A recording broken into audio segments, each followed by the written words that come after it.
This is Optimal Finance Daily, episode 1315, Eliminate Financial Problems Through Self-Discipline by BrianTracy of BrianTracy.com. I'm your host and personal finance enthusiast, Diana Merriam. This is the podcast where I read to you from some of the best blogs on personal finance every day, including weekends and holidays. And if you like this reading today from BrianTracy, check out Optimal Living Daily, another show in our network, where articles from Brian are also featured over there.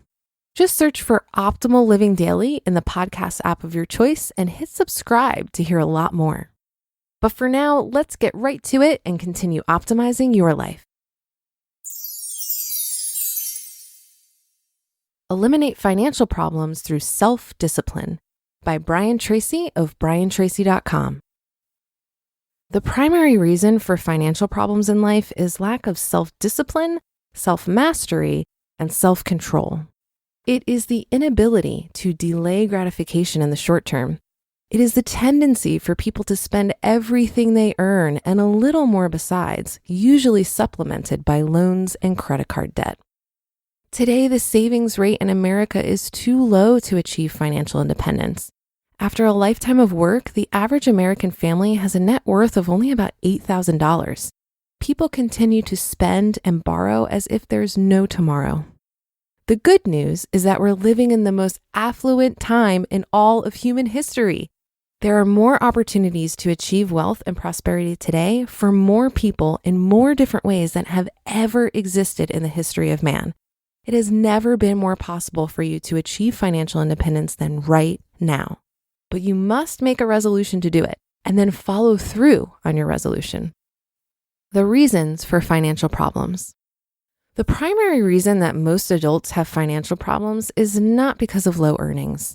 The reason is lack of self-discipline and the inability to delay gratification. Why is this weakness of character so prevalent among the majority of adults in society today? It goes back to early childhood. When you were a child and you received money, whether it was your allowance or a gift from a friend or relative, the first thing you thought of doing was to spend that money on candy. Candy is sweet. Candy is delicious. Candy fills your mouth with a wonderful sugary flavor. You liked candy when you were a child, and you probably could seldom get enough of it. Many children will eat candy until they become physically ill because it tastes so good. As you grew older, you developed what psychologists call a conditioned response to receiving money from any source. Like Pavlov's dog, when you receive money, you mentally salivate at the thought of spending this money on something that makes you happy, at least temporarily. Spending makes you happy. When you become an adult and you earn or receive money, this automatic reaction continues. Your first thought is, how can I spend this money to achieve immediate pleasure? When you go on vacation to a resort of any kind, you find that the hotels and streets are lined with shops selling useless trinkets, baubles, and trash, plus clothes, artwork, and other items that you would never think of buying at home. Why is this? Simple. When you're on vacation, you feel happy. You have a conditioned response to associate happiness with spending money. The happier you are, the more unconsciously compelled you are to go out and spend money on something or on anything. It is quite common for many people, when they're happy or frustrated for any reason, to go shopping. They unconsciously associate buying something with being happy. When it doesn't work as they expected, they buy something else. Sometimes unhappy people go on shopping sprees. They buy lots of things that they don't particularly need because they unconsciously associate spending with happiness. Use self-discipline to rewire your responses about money. The starting point of achieving financial independence is for you to use self-discipline to rewire your attitudes toward money. You reach into your subconscious mind and disconnect the wire linking spending and happiness, and then you reconnect that happiness wire to the saving and investing wire. To reinforce the shift in thinking and eliminate financial problems, open up a financial freedom account at your local bank. This is the account in which you deposit money for the long term. Once your money goes into this account, you resolve that you will never spend it on anything except to achieve financial freedom. Associate happiness with financial independence.